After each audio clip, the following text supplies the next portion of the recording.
رب العالمين الصلاة والسلام على أشرف الأنبياء والمرسلين سيدنا ونبينا وشفيع قلوبنا وطبيب نفوسنا مولانا ومولى القونين جد الحسن والحسين أبي القاسم محمد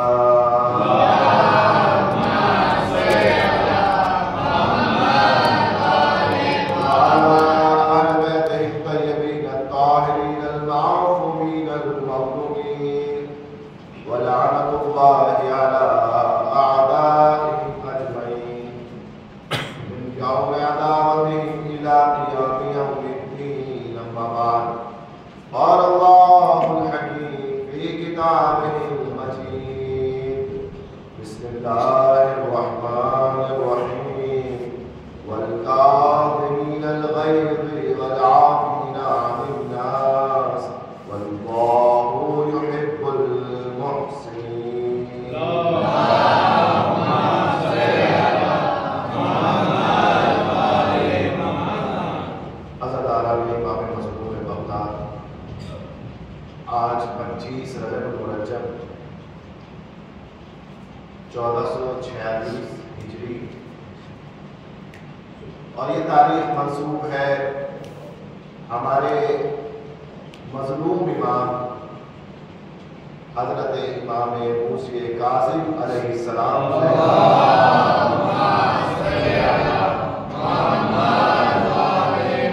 جنہیں 25 رجب سن 183 ہجری کو زندان میں زہر دے کر شہید کر دیا۔ امام علیہ السلام کی 55 سال کی زندگی اور ان 55 سال کی ساتویں امام کی زندگی میں 35 سال کی امامت، یہ مکمل شیعت کے لیے نعمت ہے۔ 35 سال کی امامت ہے مولا کی اور 55 سال کی مولا کی کل زندگی ہے۔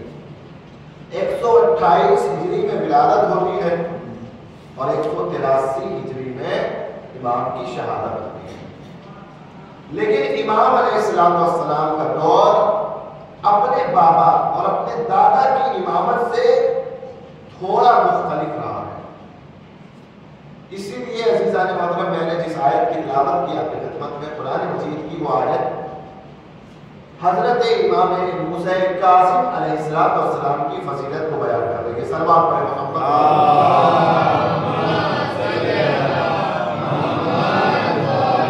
جس میں پروردگار فرماتا ہے بل کاظمین الغیظ، کچھ لوگ ہیں جن کے اندر 3 خاصیت موجود ہیں۔ پہلی خاصیت کاظمین الغیظ، وہ لوگ کاظم ہیں، کس چیز کو؟ غصے کو پینے والے ہیں۔ کاظم کہتے ہیں غصے کو پینے والا انسان، یعنی کچھ افراد ہیں کہ جن کے اندر 3 صفت موجود ہیں۔ پہلی صفت، یہ لوگ غصے کو پیتے ہیں، والعافین عن الناس۔ دوسری صفت، یہ لوگ لوگوں کو معاف کرتے ہیں، یہ لوگ ایک دوسرے کو معاف کرتے ہیں۔ واللہ یحب المحسنین، یہ لوگ محسن ہیں، یعنی ایک دوسرے پر احسان کرتے ہیں۔ اور ان 3 صفت کی بدولت ان کو جو پروردگار عالم کی طرف سے چیز ملتی ہے وہ ہے محبت۔ واللہ یحب المحسنین، اللہ ان لوگوں سے محبت کرتا ہے۔ تو 3 صفتیں اللہ نے قرآن میں بیان کی۔ پہلی صفت کہ میرے وہ بندے کے جن سے میں محبت کرتا ہوں ان میں پہلی صفت یہ ہے کہ یہ لوگ غصے کو پینے والے لوگ ہیں۔ انسان کے اندر اللہ نے ایک صفت کو رکھا ہے جس صفت کا نام ہے غصہ۔ یہ خطرناک صفت ہے، یہ انسان کو نابود کر دینے والی صفت ہے۔ اگر انسان اپنی زندگی میں غصے کا عادی بن جائے، بار بار پر غصہ کرنے والا ہو، لوگوں سے جھگڑا کرنے والا ہو، ناراض کرنے والا ہو، تو نہ اس انسان سے لوگ محبت کرتے ہیں، نہ اس انسان سے پروردگار محبت یہ صفت میں نے تمہیں دی ہے، لیکن اس کے ساتھ ساتھ کنٹرول کی طاقت بھی تمہیں دی ہے۔ اب میری نظر میں اگر محبوب بننا ہے، اگر میرا محبوب بننا ہے تو اس صفت پر کنٹرول کرتے چلے جاؤ۔ جس نے اپنے غصے پہ کنٹرول کر لیا وہ اللہ کا محبوب بن گیا۔ صلوات پڑھے محمد والے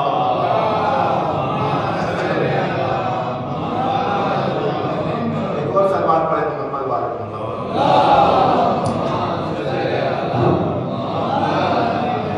تو تین صفتیں پروردگار عالم نے بیان کی، جس میں سے پہلی صفت ہے غصے کو پینے والے لوگ۔ اس کو تھوڑا سا صحیح ہو کر دیں، آواز نہیں۔ ایک سلمان پڑھے محمد والے۔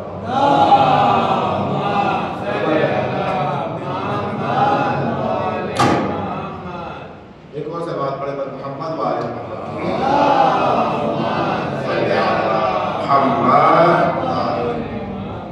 تو پہلی صفت جو پروردگار عالم نے بیان کی وہ ہے کہ یہ لوگ غصے کو پینے والے لوگ ہیں۔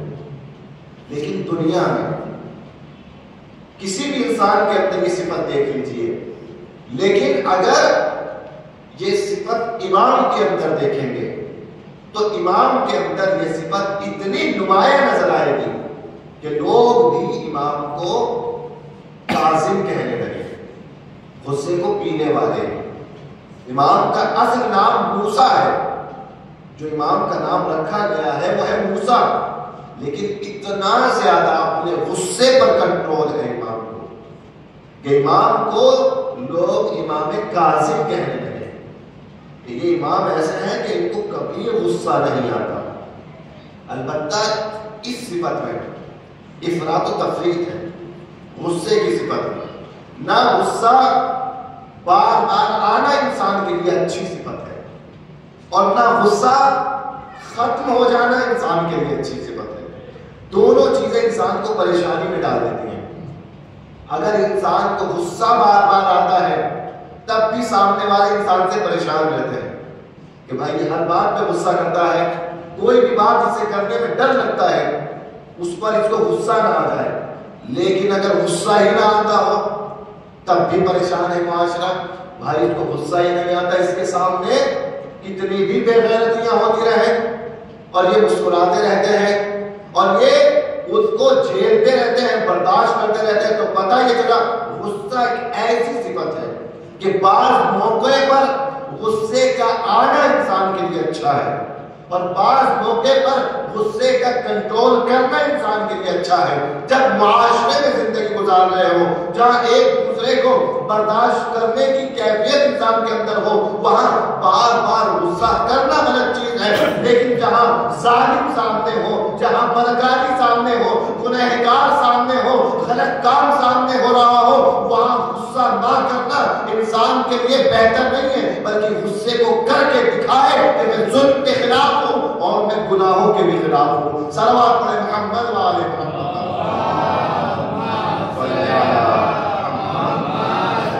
تو اس صفت میں ایک حد وسط ہے، نہ بہت زیادہ غصہ اچھی چیز ہے اور نہ غصے کا نہ ہونا اچھی چیز ہے۔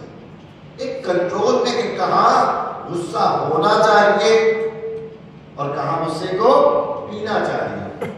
اب مولا کائنات بھی کتنا صبر مولا کائنات نے کیا ہے، 25 سال کا صبر، 25 سال تک مولا نے قسم غیظ کیا، غصے کو پیا، لیکن 4 سالہ دور حکومت میں جب امام علیہ السلام کے سامنے جنگ کرنے کے لیے لوگ آ گئے، امام کے مد مقابل کھڑے ہو گئے، تو وہاں امام نے تلوار بھی اٹھائی، وہاں غصہ جتایا، ناراضگی جتائی۔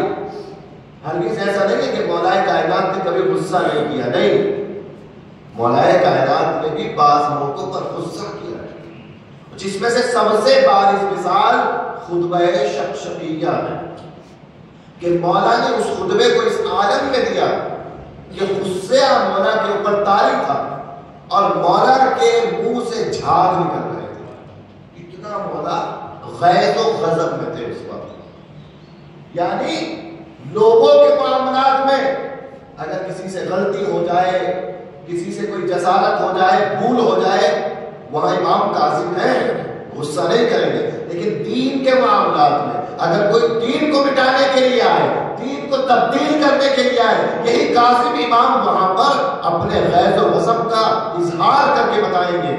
ہم اپنے لیے غصے کا استعمال نہیں کرتے, لیکن دین پہ حرف آتا ہے تو ہم وہاں غصے کا اور غیظ کا اظہار کرتے ہیں. امام علیہ السلام اپنے صحابیوں کے ساتھ کھڑے, ساتویں امام.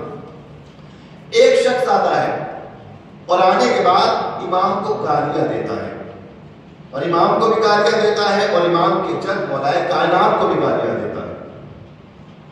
امام کے چاہنے والے کھڑے ہیں امام کاظم کے ساتھ میں, اور امام کے چاہنے والوں کو غصہ آ گیا. مولا اس کی اتنی ہمت, یہ آپ کے سامنے آپ کو اور آپ کے آباء و اجداد کو نازیبا الفاظ کے ذریعے سے یاد کر رہا ہے. مولا اجازت دیں ہم ابھی اس کا کام تمام کریں, ہم ابھی اس سے مقابلہ کریں. مولا نے اپنے چاہنے والوں کو خاموش کر دیا. مولا نے کہا نہیں, میں یہاں پر اپنے غصے کا اظہار نہیں کروں گا.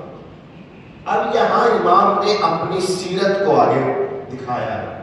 چھٹے امام کے زمانے تک امام آزاد تھے, لوگوں کو پڑھاتے تھے, تعلیم دیتے تھے, اور لوگ تعلیم لے کے جاتے تھے تو دین لوگوں تک پہنچتا تھا. مگر امام کاظم اس طریقے سے لوگوں کو تعلیم نہیں دے پاتے تھے جیسے امام صادق دیتے تھے. پابندیاں تھیں, قید کی زندگی تھی, تو امام کا تعلیم دینے کا طریقہ الگ تھا. وہ کیا طریقہ تھا امام کی تبلیغ کا؟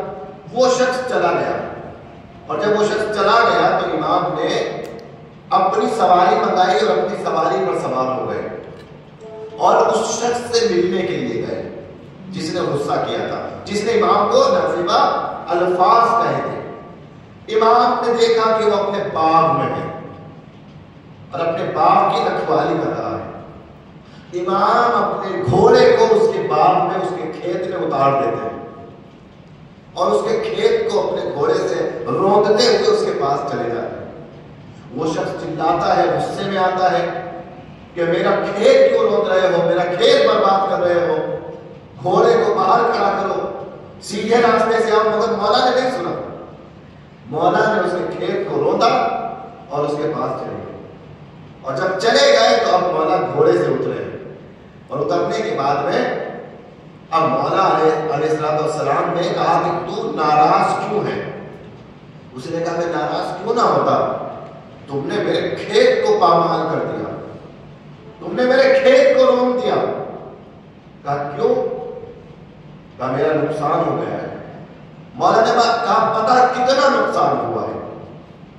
تو اس شخص نے کہا کہ مولا 1000 دینار میں نے اس کھیت پر لگائے تھے, 1000 خرچ کیے تھے, 1000 دینار کا مجھے اس کھیت پر منافع ہونے والا تھا, تو لہذا 1000 خرچ کریں گے اور 1000 کا منافع ہونے والا تھا. کتنے ہزار ہو گئے؟ 2000.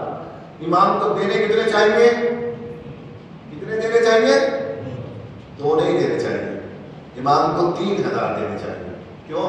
1000 تو لگائے تھے, اب جب منافع ہوتا تو منافع 1000 پہلے جو لگائے تھے وہ واپس آتے اور پھر 1000 کا منافع ہوتا.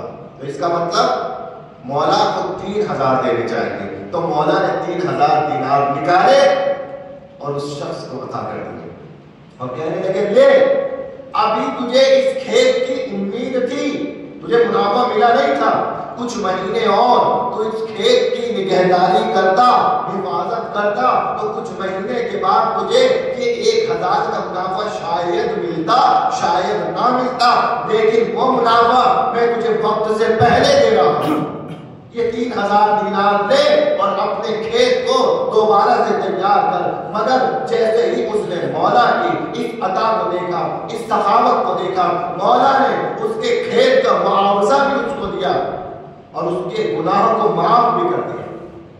جو اس نے گالیاں دی تھی مولا نے معاف کر دیا. فوراً مولا کے قدموں میں گر گیا، کہنے لگا اشہد ان لا الہ الا اللہ واشہد ان محمد رسول اللہ واشہد انک ولید اللہ وامام افترض اللہ طاعته علی العالمین۔ مولا میں گواہی دیتا ہوں کہ اللہ کے علاوہ کوئی پروردگار نہیں، میں گواہی دیتا ہوں محمد اس کے رسول ہے، میں گواہی دیتا ہوں کہ آپ امام ہیں، میرے امام ہیں، تمام عالمین کے امام ہیں۔ امام علیہ السلام نے اس طریقے سے پیغام دیا کہ اگر کچھ دیر پہلے غصے کے ذریعے سے امام کے چاہنے والے اس سے مقابلہ کرنے بڑھتے تو شاید امام کا بدلہ تو ہو جاتا مگر اس کو تبدیل نہ کر پاتے، مگر امام نے اپنے حسن عمل کے ذریعے سے اس اپنا انتقام بھی لے لیا اور سامنے والے کو بدلنے پہ مجبور بھی کر دیا، اپنا انتقام بھی بدلہ بھی لے لیا اور سامنے والا تبدیل بھی ہو گیا۔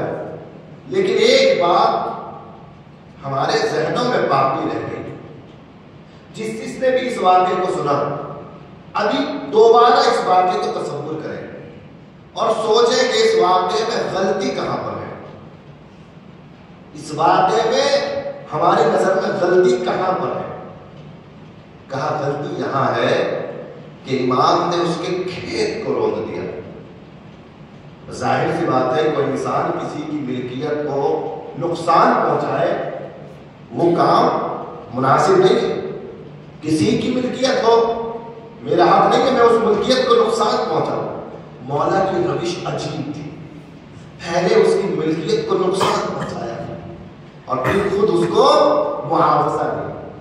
بہت ہم نے بھی سوچا تصور کیا کہ آخر مولا نے اس روش کو کیوں اختیار کیا، مولا نے یہ عمل کیوں کر کے دکھایا۔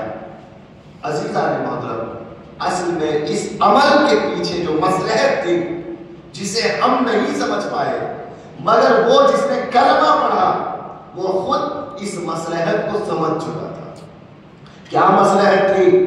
اپنے گھوڑے کو لے کر مولا اس کے کھیتوں کو روندتے ہوئے کیوں جا رہے تھے وہ سمجھ گیا تھا۔ مولا بتانا چاہتے ہیں کہ تیری معمولی سی کھیتی پر اگر کوئی اپنے رہوار کو لے کر آ جائے اس کو برباد کرنے لگے تو تجھے برداشت نہیں ہوتا، اور ہم وہ اہل بیت کہ جسے اللہ نے بافضیلت بنایا ہے، تو انہی اہل بیت کو اگر گالیاں دیتا رہے تو پروردگار کیسے برداشت کرے گا؟ صلوات پڑھے محمد و آل محمد۔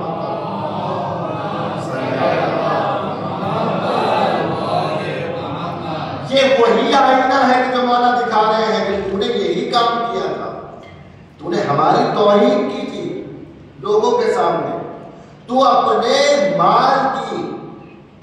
مال کے خسارے کو برداشت نہیں کر پایا، اور جو عزت اللہ نے ہمیں دی تو نے سرعام ہماری عزت پہ حملہ کیا، ہماری فضیلت پہ حملہ کیا۔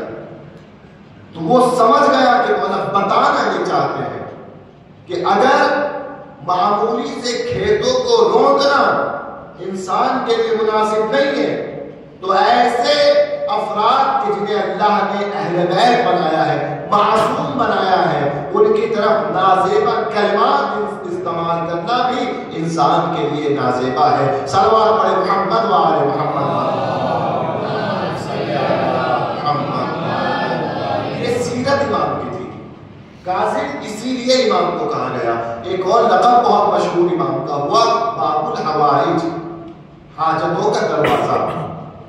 حاجتوں کا دروازہ کس لیے؟ امام بغداد میں جب زندان میں رہتے تھے یا زندان کے علاوہ بھی جب امام کو کہیں رکھا جاتا تھا بغداد میں تو بغداد کیا تھا؟ بغداد حکومت کی راجدھانی تھا، پائے تخت تھا، کیپٹل تھا بغداد اس وقت۔ اسلام کی راجدھانی، اسلام کی جو ہے تمام امور کا مرکز کبھی مدینہ رہا، کبھی کوفہ رہا، کبھی خراسان رہا، لیکن امام کے زمانے میں بغداد تک آ گیا۔ اب بغداد مسلمانوں کی راجدھانی ہے، بغداد میں بڑے بڑے وی آئی پی رہتے ہیں، بڑے بڑے لوگ، قاضی قضات، بڑے بڑے دور کے علماء، فقہا، بڑے بڑے صحابی، بڑے بڑے استاد مسلمانوں کے سب بغداد میں رہتے ہیں، وزیر، خلیفہ، سب۔ لیکن اسی بغداد میں جب کوئی فقیر بازار میں نکلتا ہے اور لوگوں سے دکانداروں سے بھیک مانگتا ہے تو جانتے ہیں لوگ کیا کہتے ہیں؟ تو بغداد میں رہ کر دکانوں پہ بھیک مانگ رہا ہے، کہاں جاؤں، کس سے مانگوں؟ جا موسیٰ کاظم کے دروازے پہ چلا جا۔ بغداد میں بڑے بڑے وی آئی پی رہتے ہیں، وزیر رہتے ہیں، خلیفہ رہتا ہے، بڑے بڑے استاد رہتے ہیں، مولانا رہتے ہیں، مگر لوگ کیا کہتے ہیں؟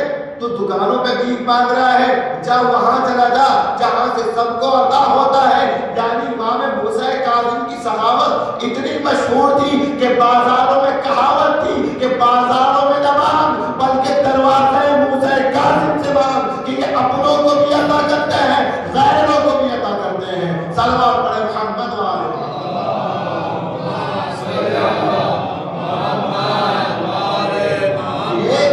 مشہور صفت جب ہوئی تب امام کو باب الحوائج کہا جانے لگا۔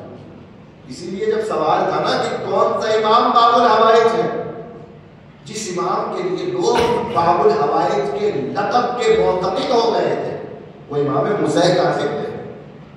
اتنا عطا کیا کہ زمانے میں باب الحوائج کہنے لگے امام کو۔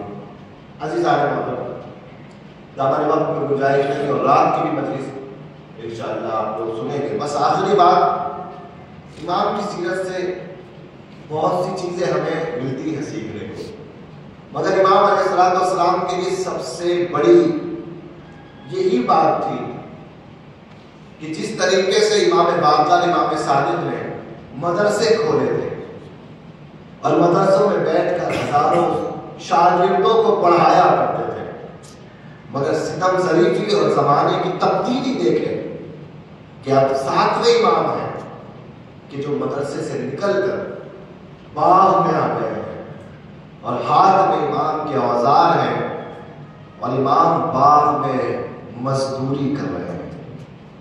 بدل گیا زمانہ، امام باغ میں مزدوری کر رہے ہیں۔ عزیزوں، بعض موقعوں پر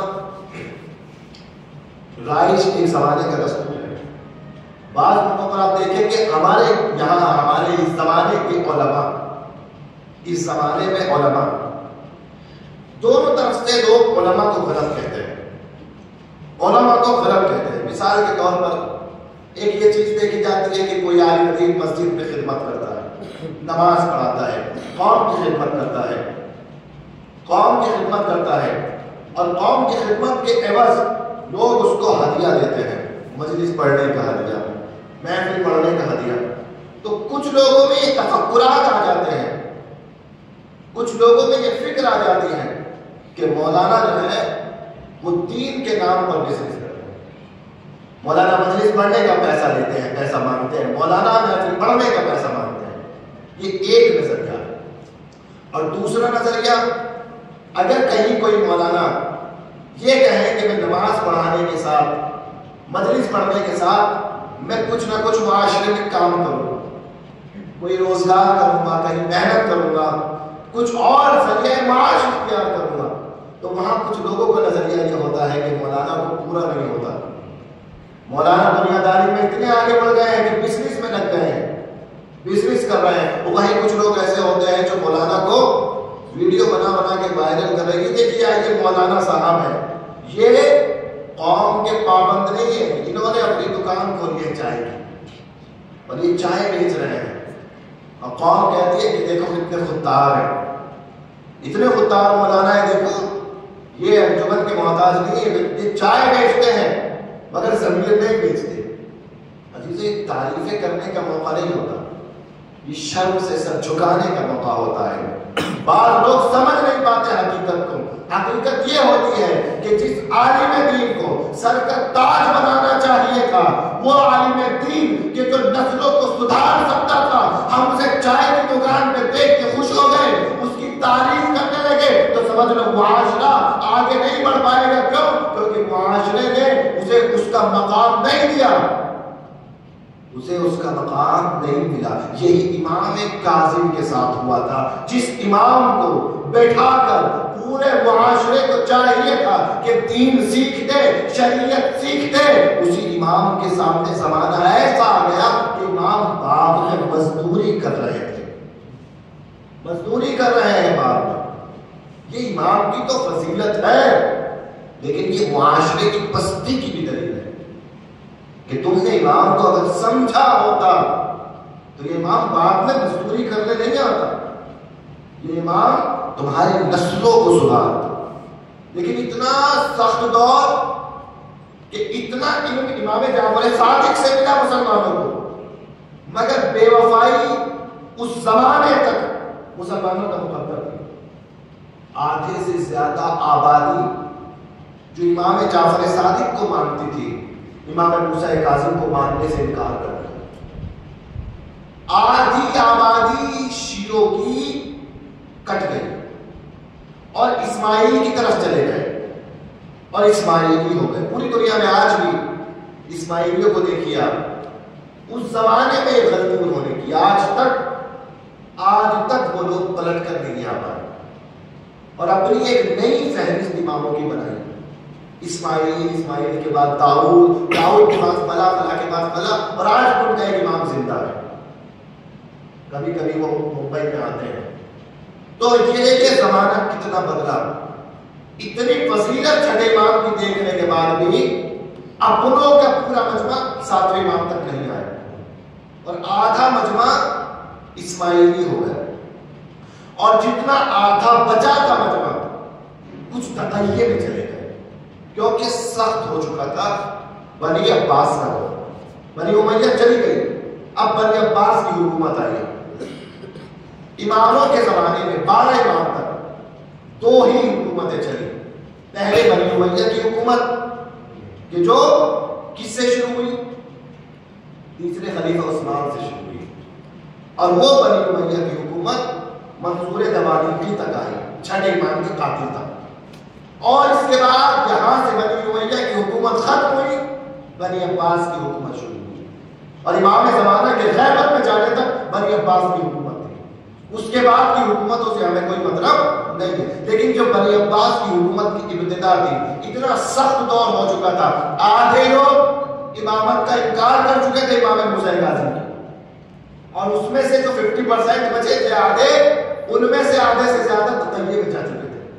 ہمت نہیں تھی اپنے آپ کو موسیٰ کاظم کا چاہنے والا کہنے کی. اتنا شعور نہیں تھا انسان کو اس وقت. لہٰذا آپ دیکھیں گے کہ چھٹے امام کے صحابی ہزاروں کی تعداد میں ہیں اور ساتویں امام کے شاگرد بہت مختصر ہیں، گنتی کے ہیں ساتویں امام کے شاگرد. یہی وجہ ہے. مگر عزیزو 2 چیزیں آج آپ کی خدمت میں پیش کروں گا. امام سے ہم کیا سیکھیں، امام سے کیا سمجھیں گا. پہلی چیز، امام باغ میں کھڑے ہوئے مزدوری کر رہے ہیں. امام بتانا چاہتے ہیں کہ میرا ماننے والا چاہے باغ میں مزدوری ہی کیوں نہ کرے، مگر اپنی زندگی کو تلف نہ کرے، برباد نہ کرے، اپنے آپ کو کسی نہ کسی کام میں، کسی نہ کسی فیلڈ میں مصروف رکھے. کیوں؟ امام سے آگے پوچھا، مولا آپ کو ضرورت کیا ہے مزدوری کرنے کی؟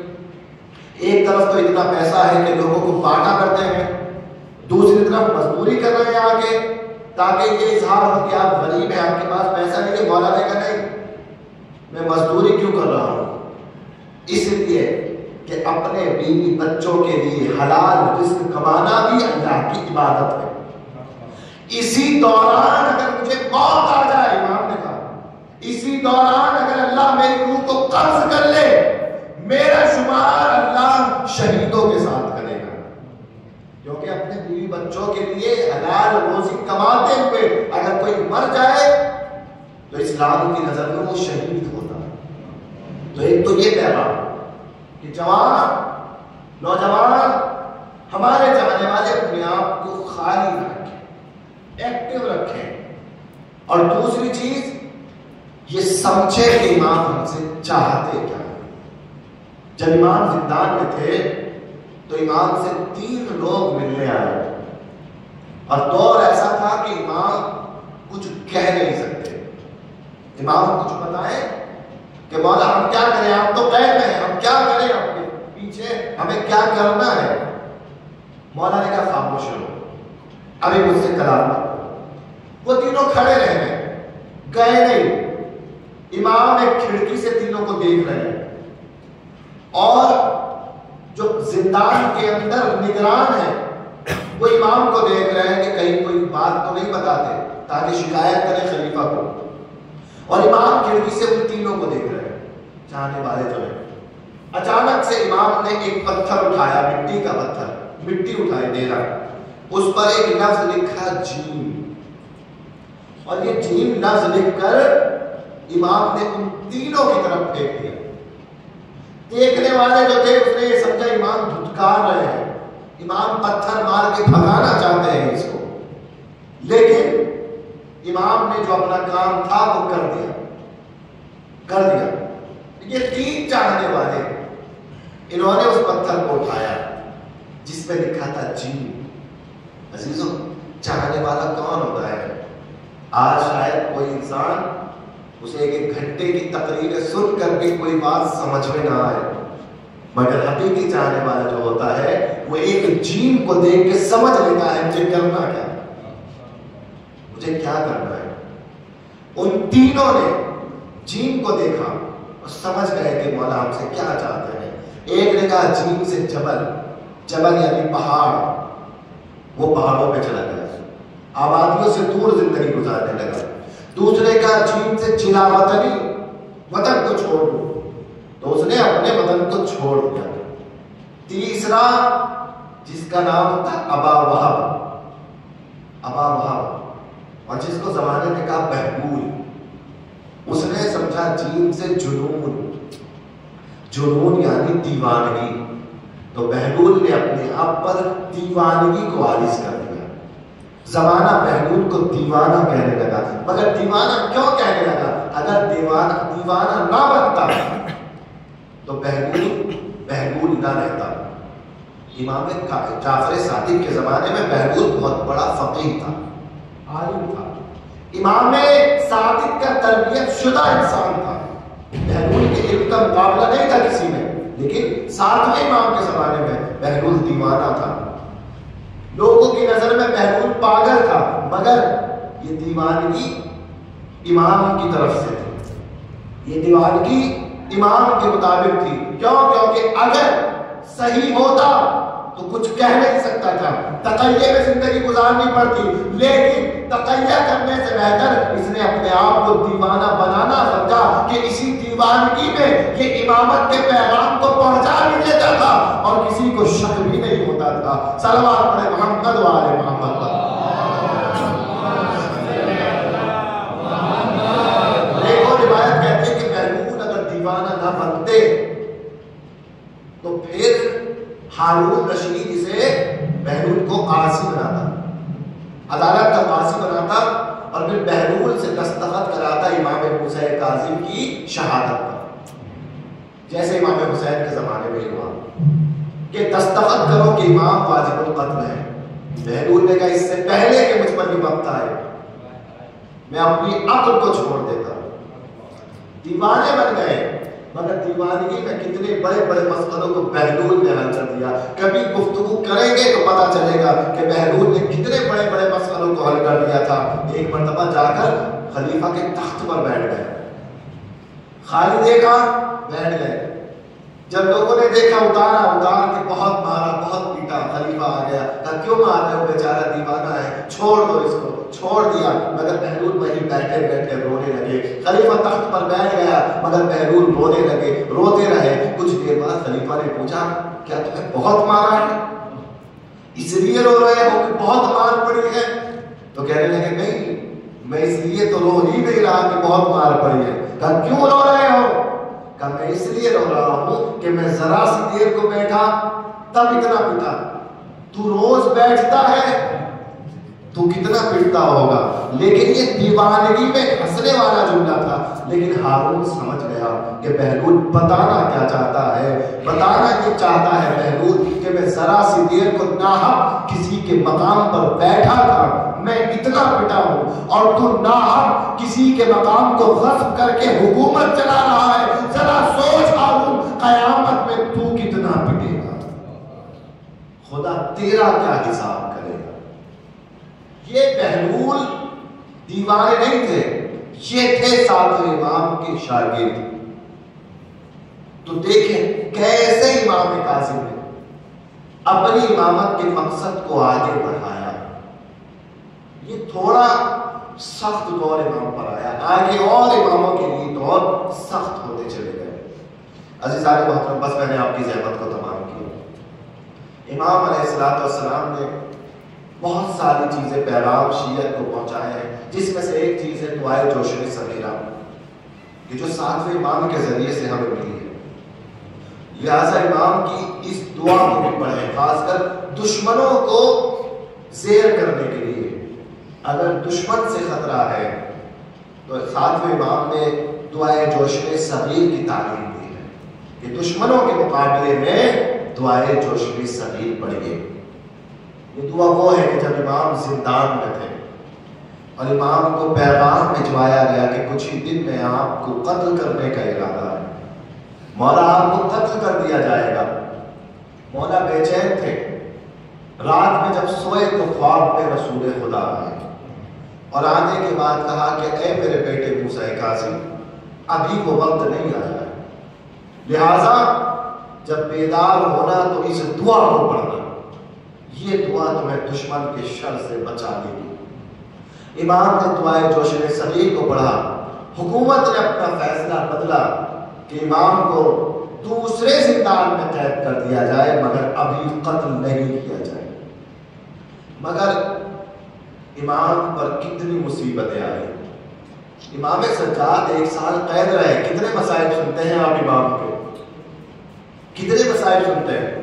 جب 5ویں امام نے غسل دیا ہے تو دیکھا کہ توپ کے نشان امام سجاد کی گردن پر ہیں۔ امام کا بدن آج تک ان نشانات سے زخمی ہے، مگر امام تو 1 سال زندان میں رہے تھے نا۔ امام سجاد کا بدن اتنا زخمی تھا، ذرا سوچو وہ امام کہ جو 14 سال تک زندان میں رہا ہو، اور ایسا سخت زندان امام کا، کسی کو امام سے ملنے کی اجازت نہیں، امام پر کیا گزری ہوگی، امام کے بدن کی کیا حالت ہوگی۔ کسی نے کہا ہے کہ مولا میں انتہائی سیری گزر گئی، زندان میں جوانی و پیری گزر گئی۔ اتنا عظیم امام، مگر جوانی بھی امام کی زندان میں کٹ گئی، ضعیفی بھی امام کی زندان میں، اور بغداد کا زندان ہے، مگر دوسری طرف بچے جو مدینے میں بغیر باپ کے اپنے باپ کے منتظر زندگی گزار رہے ہیں، انہی بچوں میں ایک بیٹا ہے جس کا نام رضا ہے۔ مولا امام رضا اپنے ہر بھائی بہن کو دلاسا دیتے ہیں، اپنے گھر کو سنبھالتے ہیں، مگر بابا کے آنے کی کوئی گزارش نہیں، کوئی اندازہ نہیں کہ مولا کو رہا کر دیا جائے۔ اس کے بعد مولا موسیٰ کاظم کو وطن میں نصیب نہیں ہوا۔ ایک وقت وہ آیا کہ زندان میں زندی بن شاہی کو کہا گیا کہ کچھ کھجوروں کا انتظام کیا جائے۔ کھجوروں کا انتظام کیا گیا، ظالم نے کھجوروں میں زہروں کو بے وست کرایا اور زندی سے کہا کہ جاؤ اور یہ کھجوریں موسیٰ کاظم کو زندان میں دے دو۔ ظالم آیا، مولا کو وہ کھجوریں کھلائی۔ اب مولا نے وہ کھجوریں کھائی۔ روایت کہتی ہے کہ 3 دن پہلے مولا کو زہر دیا گیا اور مولا 3 دن تک زہر کے عالم میں تڑپتے رہے۔ جب کوئی زہر کا اثر کرتا ہے، اگر کوئی اپنا ہو تو وہ خیال رکھتا ہے، مگر زندان میں کوئی نہ تھا، اکیلے مولا تڑپتے رہے۔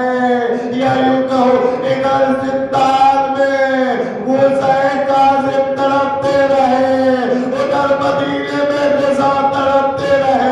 آئے میرے بابا کی مظلومیت، زہر دغا دیا گیا، مگر کوئی نہیں کہ جو پانی بھی پلا دے۔ عزیزو، خدا آپ کو کوئی غم نہ دے سوائے غم مظلوم امام کے۔ اس امام پر انتہا گزر گئی مصیبتوں کی۔ امام کو جب زہر دے دیا گیا، امام زندان میں ہے، امام کو چھوڑ دیا گیا، امام تڑپتے رہے، اور کچھ ہی دیر میں خبر آئی کہ امام کی روح قفس انظری سے پرواز کر گئی، امام شہادت پا گئے۔ اب ظالم سے پوچھا گیا خلیفہ یہ بتا کہ امام کا کیا کیا جائے؟ اب موسیٰ کاظم اس دنیا میں نہیں رہے۔ عزیزان محترم، کربلا کے منظر کو سوچے اور دیکھیں دوسری کربلا بغداد کے زندان میں ہے، وہاں بھی امام کے جنازے کی توہین ہوئی، یہاں بھی امام کے جنازے کی توہین ہوئی۔ شیعوں کے امام کا جنازہ زنجیروں میں جکڑ کر بغداد کے پل پہ رکھا گیا۔ ارے کسی کا ایک بیٹا بھی ہوتا ہے، اس کے باپ کے جنازے کو لاوارثوں کی طرح سڑک پر نہیں رکھا جاتا، گھروں میں احترام سے کفن دیا جاتا ہے، مگر امام کے 18 بیٹے، مگر اسے امام کے غربت بغداد کے پل پہ جنازہ رکھا گیا۔ وہی فاطمہ زہرا کھڑی ہوئی بیان کر رہی تھی، ارے کوئی نہیں ہے کہ جو میرے فرزند کو غسل و کفن دے۔ کچھ شیعہ آگے بڑھے مگر حکومت کا خوف تھا، کیسے امام کے جنازے کو اٹھایا جائے، کیسے امام کو دفن کیا جائے، خود نہیں اٹھا سکتے تھے۔ 4 مزدوروں کو بلایا گیا، مزدوروں کے کاندھے پہ امام کا جنازہ اٹھا۔ اب جب امام کا جنازہ پہنچا ہے، عزیزو اعجاز امامت سے مدینے سے رضا چلے، بغداد میں پہنچے، ہٹ جاؤ مجھے بابا کی نماز پڑھانی ہے۔ امام نے نماز پڑھائی، لوگوں کی نگاہوں سے غائب ہو گئے، امام کے جنازے کو دفنایا گیا۔